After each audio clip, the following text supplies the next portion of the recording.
wants a standard as long as it's their standard.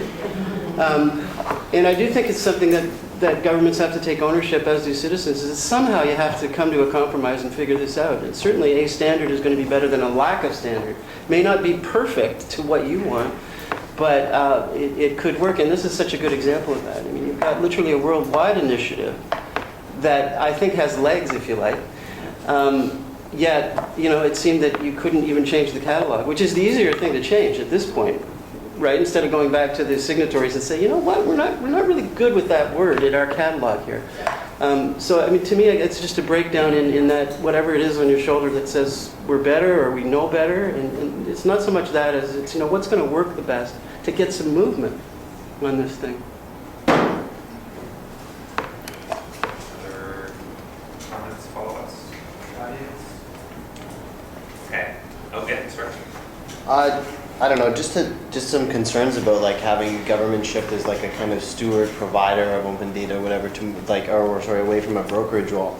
I'm just wondering what that would mean for like the openness of the data itself, if it's being provided to kind of private, secondary, if we look at data like a resource, so there's primary, secondary, processing, manufacturing, and a tertiary service sale. After the primary like data collection happens from citizens by government like day-to-day processes, and then it's I don't know, it's open data, so it's given away, freely available, and then it's processed and closed before it's resold to large corporations, main market, and then resold to consumers who generated that data. It just seems like it's like a weird kind of way to handle like the problem of open data. It's like, oh yes, of course we should close it under market logics, like resource-driven extractive logics. It just worries me that, of course, then it's no longer open data. It's government data being provided freely because it has little value until there's a value add to it, and then we let the market take care of that, and then once it has value, then we sell it. So, Well, I was just going to say it does go to the value of it, though. Value add is very significant, which is why the raw data, I think, is so significant from an open context, because it starts with that. But the raw data is only as good as your ability to deal with the data. And I believe that we should encourage interpretation and investment and economic benefit from it, because you're adding something that, let's say, the government can't necessarily add, or a different company can necessarily add. That's where innovation and judging the needs of the marketplace, and that's what makes better products to improve people's living. So I don't quite see it the way you do as it becoming closed data. I think it becomes a benefit of the fact that you started with this raw piece of stuff, and you brought something to it that was unique enough to take it somewhere that people were willing to buy it. Yeah, I think raw government data is always going to be open and available, because no one's going to pay for something that they can ultimately get themselves for free. I think just being a service where you're kind of connecting the two dots isn't a business that would last anyways. But if you're adding value to it, I mean, it's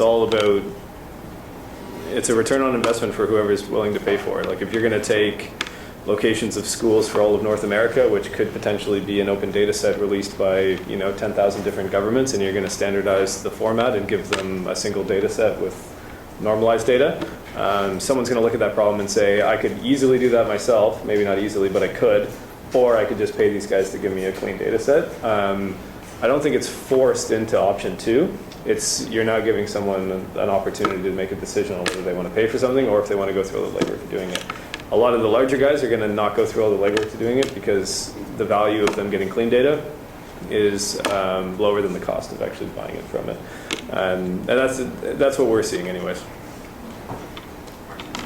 Yeah, it's sort of a similar but slightly different topic.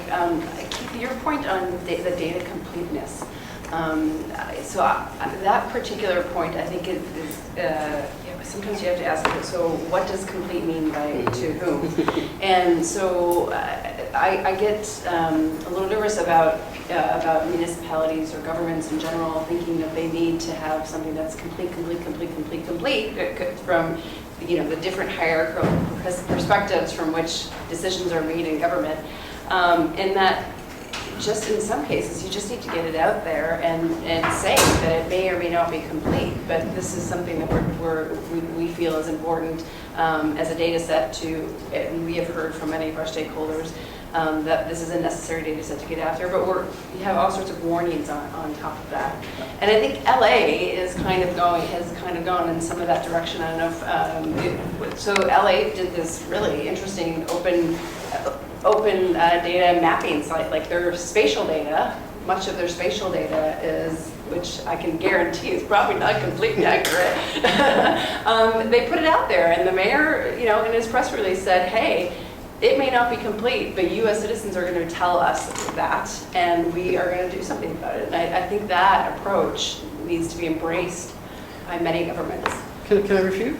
Sure. Because, no, I agree, early days, yes, but maturity, I think, and maybe I'm a little impatient, I can give you a couple of examples. For instance, the 311 service request data is listed on the website as saying that it's released every 6 months. And if you go to that, it's not current. So that's incomplete data. Why would you expect someone to dive into that if you're not providing enough information for them to do something with? So it fits what you're saying, because they're releasing something, but it's not finished. 3D massing data was released by the planning department, and it triggered a huge amount of traffic to the website, but it missed layer 1. So you could do 3D renderings of the city, but you didn't have that first level layer available to it. So a lot of the blowback, if that's the right term, was, why aren't you releasing the first layer? And I would say maturity. Is that a dialogue? Well, it is, but maturity, I think, means you got to finish it off. I mean, everybody would know if you're going to make a coffee cup and you don't have the bottom layer to it, you're not going to be able to make the coffee cup. So I just think that when does government say, okay, we're committed, and it goes back to releasing the data. Make it your mission to release all of the data as opposed to this data, that data, this data, bits and pieces of the data. Like, maybe it would be reasonable to focus in this year or next year as part of your planning on a specific area of the data. I'm not sure, but I throw it out to the community that they might be prepared to see more completeness instead of this kind of numbers start to grow. Like last year it was 140 something data sets in the city of Toronto. This year it's 207. Again, is that value of the additional 60 or so that came into the data sets? Are we actually adding value to the cause, or in fact are we still just kind of treading water to some degree? I think it's a significant question. I'm not sure that I'm right, but I'm a strong advocate that get the data out and make it complete. Yeah, I think just one point I would add to that is it's hard to ask people what they want if they don't know what's out there. And I think that's the one thing that government, especially bureaucrats, assume that people understand government. The amount of times that we did open data at the federal government and we said, what data do you want? And people said healthcare data. And we said, great, we'll go talk to the province. People don't understand prerogative of powers in government. They don't understand that the provinces do healthcare and education, which are two really high value data sets that everyone asks for. Whether I'm sure you hear it at the city level as well. So it's really hard to say, don't release data till it's completely fixed, because the government may be sitting on a shitload of data that's super valuable, that even half of it would be relevant in some sort of capacity. That said, I mean, putting out 311 data and then not giving you the location of the 311 call is pretty irrelevant, which is what the City of Toronto is doing currently. So I think there's an argument on both sides, but assuming that people know what data is available and what governments are in charge of what data is a major, major assumption, and one that I'm pretty positive people don't understand. And even data inventories, I think, are lacking in some places. You don't even know what data you really have to know what you might want to put attention to. So yeah, it's not easy. There's no doubt about that. Okay, we got a question from So it sounds like there's a lot of problems getting open data off the ground, but at the same time, it seems like we're also pushing towards smart cities, right? So this idea of now everything's sensors, everything's run by computers, but those computers, or even not computers like garbage trucks, are often contracted with private companies. So theoretically, there's responsibility for collecting of the data is now contracted to a private company that doesn't necessarily have to give it away. So does that pose some sort of self-fulfilling prophecy of the end of open data if we continue down that trend? I'm thinking of the waterfront in Toronto. Beanfield got contracted to give all of the internet supply, fiber optic internet supply. They have sole rights to the information that goes over that, but basically now they get to have all of the user data that they can then sell again as not open data, but as a data commodity. There's a big push on for procurement to make sure that open data is a piece of it. So in your example of, let's say, the snowplows or the garbage trucks, there's definitely some thinking about it. You know, whoever gets the contract, that's a part of what they have to provide, which would be really exciting. I think the Uber taxi debate was interesting from that standpoint because nobody was discussing what about the data. It'd be great if the City of Toronto could access both the cab industry, traditional, and Uber data as part of their process to be able to transport people. So I think there's still breakdowns and gaps, but it's probably a little better than you might think in terms of when you contract stuff out like garbage delivery of getting data. Any reactions from the team? I just wanted to ask you a question about standardization. Do you think these cities would care about the openness of the standards process, or is just achieving optimal interoperability the main goal? Because I think ISO you have to pay for a patent, correct? To use your standards? I'm not sure about that. I think the biggest issue, again, is what tends to work for people who've been doing business in a certain way. So whether it's even just an Excel spreadsheet, that's where they gravitate to without maybe thinking bigger picture. Quick example of that, the garbage calendars data is released in open data, and it's released through an Excel spreadsheet largely. And come the end of December, there was requests from someone who had actually built an app. I think it was Mr. Bin or something like that.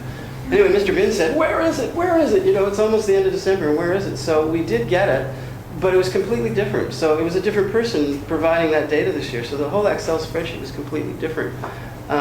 But for that person doing his work that year, that's how he decided to put it together. So, I mean, I think it's even that granular, right? You would think maybe solid waste would have a methodology or something. But apparently not. So I'm not even sure if we could think about patents in that regard. That's like so out, you know. But when you look at a city like Toronto, what about Markham? What about Mississauga? What about York Region? That's what the cities used to talk about when they were dealing with like even roads data. York would have to repurpose all the data that they were getting from the City of Toronto because they wanted it in a different way. And I really don't know how we solved that one because it seems so subjective at times. First name last name first. I mean, it could be that minor a sticking point that would inhibit someone like Brian putting something together from Montreal, Toronto, Calgary, Edmonton, because they all do it slightly differently. And it does force the community to do workarounds, which, to the credit of the community, they seem to be doing. But it isn't the most helpful, I think, if governments are looking at how they can contribute. Can I just, as like a follow-up on standards, I think there's a few different models of like how standards propagate, and I think even with data, like if you look at schema.org and so structured data formats and microformats and how people are starting to take those up, like maybe like a top-down like international organization as the channel and the conduit for how standards are decided and then promulgated and adopted isn't going to be the way it winds up. I mean, I think the history of the internet is instructive in terms of also how things like we now send packets over the internet to like go on the World Wide Web together. Like that wasn't something where it was propagated sort of in a little, I'll call it bottom up or grassroots, but that's not exactly true. Anyway, I think that's like something too where when you're saying there's workarounds coming from civil society, like or from people who are interacting with this data, like they're already seeing that. I think some of the stuff that like people are doing in the United States, like Code for America based groups, are thinking about like we're going to make some sort of aggregator platform on top. We're going to like standardize around APIs. I think some of the stuff CCAN did about like we're going to make this open source platform. So if you have a choice where you have to do an open data portal, you can use CCAN, and CCAN does a lot of that legwork for you of like baking in infrastructure like platform standardization. So maybe that stuff will push standardization and won't come from everyone adopting an ISO standard.